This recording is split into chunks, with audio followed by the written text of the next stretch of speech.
लेकर के आज भी संघर्ष करते हुए हमारे लिए बदलने के लिए, हमारे लिए सही मार्ग पर चलने के लिए प्रेरित कर रही है। लेकिन विडंबना है हमारी कि हम उस वास्तविकता को नहीं समझ पा रहे हैं। संत महापुरुषों ने हमारे लिए समय समय पर जगाने का प्रयास किया, लेकिन हम लोगों ने उस बात को नहीं समझा। अगर हम लोगों ने उस बात को समझा होता, हमारे लोगों ने उस बात को समझा होता तो हमें जिस तरीके से हमारा विकास होना है, हमारा उस तरीके से विकास हो चुका होता। लेकिन ऐसा नहीं है। संत महापुरुषों ने हमारे लिए समय समय पर जगाने का प्रयास किया। तथागत बुद्ध से लेकर के संत श्रोमणी गुरु रविदास जी, बाबा साहब डॉक्टर भीमराव अम्बेडकर जी, सभी ने हमारे लिए समता, स्वतंत्रता, बंधुत्व और न्याय के लिए प्रेरित किया, जगाने का प्रयास किया। दोहा चौपाई, दोहा कविताओं के माध्यम से हमारे पास तक संदेश पहुंचाया। संतों ने कहा भी है, जागो रे जागना और अब जागन की बार, और एक दिन है सोना लंबे पांव पसार। हाँ, एक दिन पंचभूत में विलीन होकर के सभी को सो जाना है, लेकिन समय रहते हुए अगर हम अज्ञानता, अंधकार, रूढ़िवादी बेड़ियों से जो जकड़े हुए हैं उससे नहीं जागे तो हमारी पीढ़ियां गर्त में चली जाएंगी। क्योंकि जिस खेत में बारिश नहीं होती है उस खेत की फसल बर्बाद हो जाती है, और जो परिवार, जो समाज अपना इतिहास नहीं जानती उसकी नस्लें बर्बाद हो जाती हैं। इसलिए हमें अपने इतिहास को जानने की जरूरत है, हमें अपने महापुरुषों की विचारधारा को जानने की जरूरत है, संत श्रोमणी गुरु रविदास जी के उस ज्ञान को जानने की जरूरत है, जिस ज्ञान के कारण उस समय में भी जब हमारे साथ अस्पृश्यता यानी कि निम्नता का व्यवहार किया जाता था, लेकिन उस समय भी राज दरबारों में भी शेर की तरह करके किसी जगह पे डरे नहीं, झुके नहीं। आखिर वो ज्ञान क्या था? उस ज्ञान को हमें जानने की जरूरत है। उस समय संत श्रोमणी गुरु रविदास जी ने कहा था कि वेद ज्ञान प्राचीन है और बाकी पंथ नवीन, और ज्यों ना हर के रहा तो सबई जन दीन। जिस तरह जंगल में शेर के सामने सारे जानवर दीनहीन दिखाई देते हैं, उसी तरह रूहानी जगत उस आध्यात्मिक ज्ञान को जानने वाले संत महापुरुष के सामने सारे मठाधीश, सारे मंडलेश्वर, सारे ज्ञान का आडंबर करने वाले दीनहीन दिखाई देते हैं। तब उस ज्ञान को जानने की जरूरत है, जिस ज्ञान को जगाने के लिए संत महापुरुष संसार में आते हैं। लेकिन विडंबना यही होती है, जब जीवित सांप होता है तो उससे लोग डरकर भागते हैं, और जब मर जाता है तो या तो उसकी रंगीच पर लाठी पीटते हैं या फिर उसका पुतला बनाकर उसकी पूजा करते हैं। यह सबसे बड़ी विडंबना है हमारी। इसीलिए हमें किसी भी बात को अगर जीते ही समझने की जरूरत है। इसीलिए हमारे संत महापुरुषों ने कहा, जान छान फिर उसके बाद मान। लेकिन हमारे लोगों की विडंबना है, मान पहले लेते हैं, छानने का पता नहीं। अब आगे की तो कुछ कहने की बात ही नहीं है। लेकिन संत महापुरुषों ने समझाया, किसी भी बात को कितने बड़े विद्वान ने कही हो, लेकिन उसको अपने विवेक की दृष्टि से, ज्ञान की दृष्टि से जानना, परखना। कैसे? हर दिल में कुछ करने की आग जरूर होनी चाहिए, हर दिल में कुछ करने की आग जरूर होनी चाहिए, लेकिन दिमाग में विवेक रूपी फिल्टर लगे होने चाहिए। अगर विवेक जागृत नहीं है तो दिल की तरह तरह की तमन्नाएं हैं, जीवन को बर्बाद कर देती हैं, और हमने जो अपने पूर्वजों से जो पाया है उसको भी बर्बाद कर देते हैं। एक कवि ने अपने वाणी में लोगों को समझाने का प्रयास किया, लेकिन लोगों ने उस बात को नहीं समझा। आपके लिए दो लाइनों के माध्यम से आपको बताना चाहूंगा।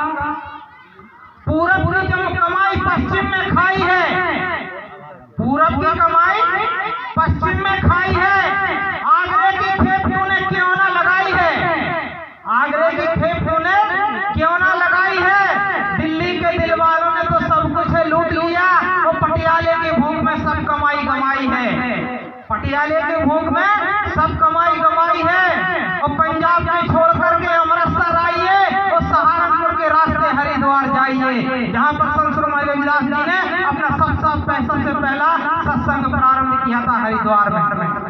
तो इस पंक्तियों का मतलब क्या है, लोगों ने समझने का प्रयास नहीं किया। हमारे संत महापुरुषों ने जो ज्ञान का भंडार सदियों पर रखा था, हमने उनके द्वारा जो हमें संग्रह मिला उसको तो हमने उसका उपयोग किया, लेकिन आगे कुछ संग्रह करने का काम नहीं किया।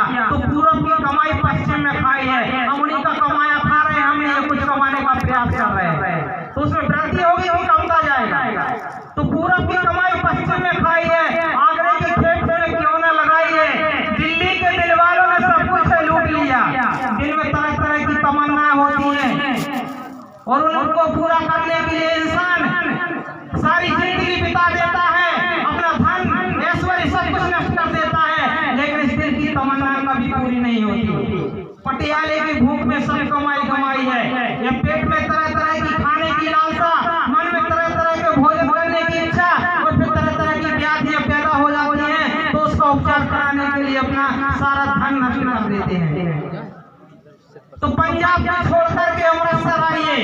पंजाब का मतलब कोई पंजाब शहर नहीं है। हमारे अंदर 5 सबसे बड़े खतरनाक घातक चोर है, काम, क्रोध, लोभ, मोह, अहंकार। ये 5 चोर हैं, इनने सारी दुनिया को लूट के और गर्त में ले जाने का काम किया है। तो 5 पंजाब को छोड़ करके अमृतसर आइए। अमृतसर क्या है? अमृतसर शहर न जाने की जरूरत नहीं है। हमारे संत महापुरुष को जो मिल जाते हैं, उनका जो समागम मिल जाता है, यही सबसे बड़ा अमृतसर है, यही सबसे बड़ा अमृत का सागर है। तो जब हमें ऐसे संत महापुरुष मिल जाते हैं, तो सहारनपुर के रास्ते ऐसे संत महापुरुषों का नाम रूपी जब सहारा मिल जाता है इनके माध्यम से, तो हम आसानी से हरिद्वार उस परमात्मा के परम पद को प्राप्त कर जाते हैं और हमें किसी भी प्रकार की बाधा नहीं होती है। तो वास्तव में हमें संत महापुरुषों की बात को जानने की, समझने की जरूरत है, लेकिन विडंबना यही है कि हम उस बात को नहीं समझ पाते हैं। संत महापुरुष समझाने का प्रयास करते हैं, लेकिन आज हमें जानने की जरूरत है कि हम संत महापुरुषों की वाणी को समझें और समझ करके अपने जीवन में अंगीकार करें। और समता, स्वतंत्रता, बंधुत्व, न्याय जो बाबा साहब डॉक्टर भीमराव अम्बेडकर ने जो हमें संविधान की पहली प्रस्तावना में लिखा है कि अगर ये 4 चीजें जब तक हमें नहीं मिलेगी, तब तक हमारे जीवन का विकास संभव नहीं है। पहली बात आती है समता की। समता की हम बात तो करते हैं, लेकिन बातों से कहने में समता नहीं आ जाती। हमारे देश में 6743 जातियों में हमारा भारतवर्ष बटा हुआ था। बाबा साहब ने अथक संघर्ष प्रयास के बाद 6743 जातियों के लिए 3 भागों में समेट कर रख दिया, SC, ST और OBC। क्या कर दिया? 3 भागों में समेट दिया। अच्छा काम किया कि हम 6743 टुकड़ों में बटे थे, हमें 3 टुकड़ों में समाहित कर दिया। लेकिन हमने अगर उनकी विचारधारा को आगे बढ़ाने का काम किया होता, तो बाबा साहब 3 भागों में समाहित कर गए थे, हम 1 कर लेते तो हमने कुछ काम किया होता। बताइए सही है कि गलत है? लेकिन हमने क्या किया?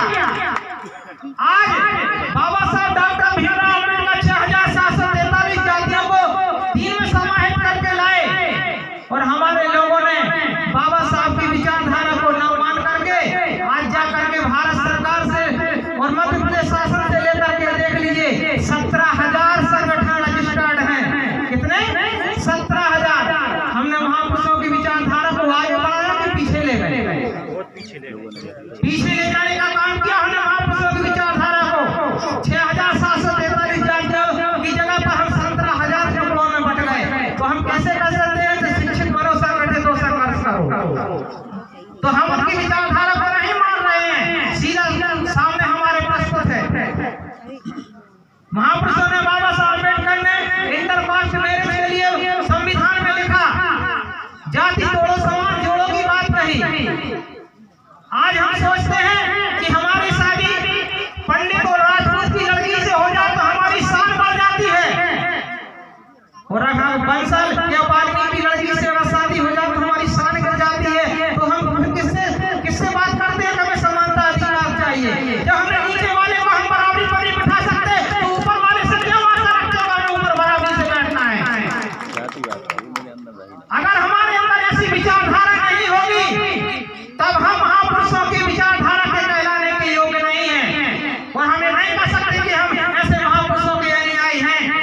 तो अगर शिक्षा प्राप्त की है तो शिक्षा का वास्तव में उपयोग करो। और संत महापुरुषों की दी हुई विचारधारा समता स्वतंत्रता बंधुत्व तो न्याय की विचारधारा पर चलकर उनके कर्म को आगे बढ़ाने का काम करो।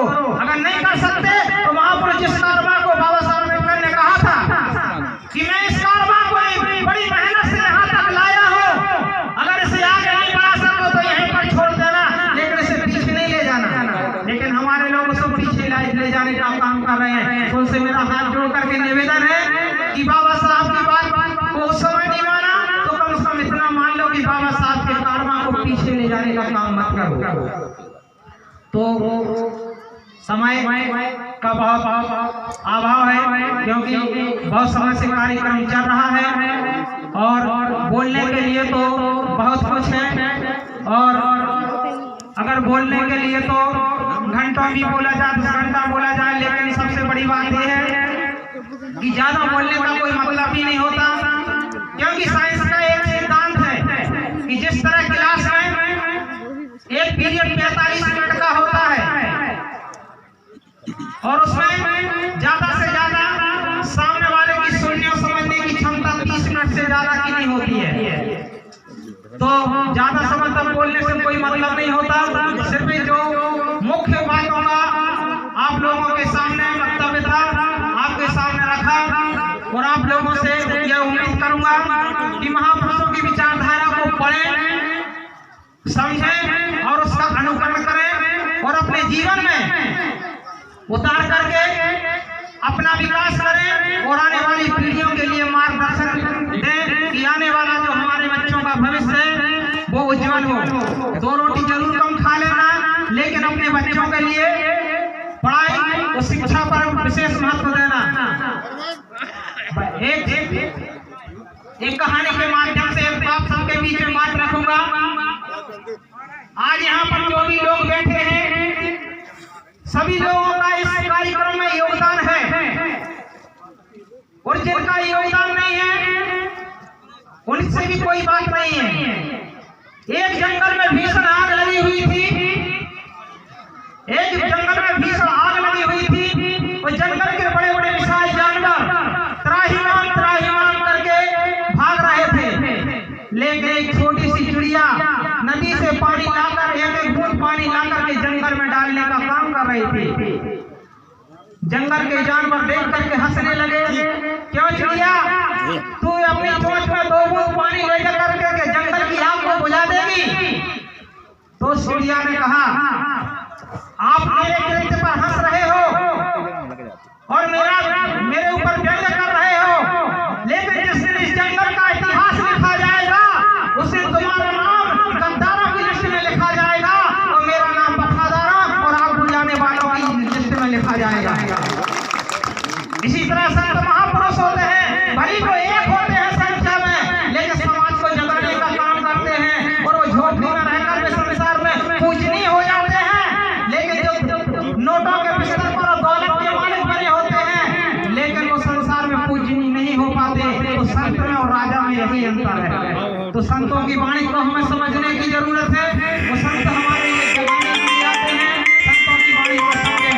संत महापुरुष रविदास जी ने कहा था कि ऐसा चाहूं राज में और मिले सबन को अन्न और राजा प्रियासन बसे और रहे रविदास प्रसन्न। तो जो समता स्वतंत्रता बंधुत्व की बात बाबा साहब ने संविधान की प्रस्तावना में कही, वही संत शिरोमणि गुरु रविदास जी ने उस समय कही थी कि हमें समानता का अधिकार कैसे मिलना चाहिए। और जो हमारे वकील साहब जी ने बहुत अच्छी बात कही कि मृत्यु भोज पर हमें सबसे ज्यादा ध्यान देना है कि जैसा खाओगे अन्न वैसा होगा मन, जैसा पियोगे पानी वैसी होगी वाणी। मृत्यु भोज में हमें किसी के घर भोजन नहीं करना चाहिए, और करना भी है तो उस तरीके को भी अपना चाहिए जो वकील साहब ने हमारे लिए बताया। तो ऐसी बातों को अगर हम अपने जीवन में अपनाएंगे तो वास्तव में हम महापुरुषों की वास्तविक विचारधारा को अंगीकार कर रहे हैं और उन्हें आगे बढ़ाने का काम कर रहे हैं। तो 2 शब्दों के साथ मैं अपनी वाणी को विराम दूंगा। कर सको तो अपनी वाणी में असर पैदा करो, कर सको तो अपनी वाणी में असर पैदा करो, रुख हवाओं का बदल दो ऐसा हुनर पैदा करो, रुख हवाओं का बदल दो ऐसा हुनर पैदा करो। उस सम्मान के साथ जीना है यारों इस देश में, तो हर घर में एक अम्बेडकर पैदा करो।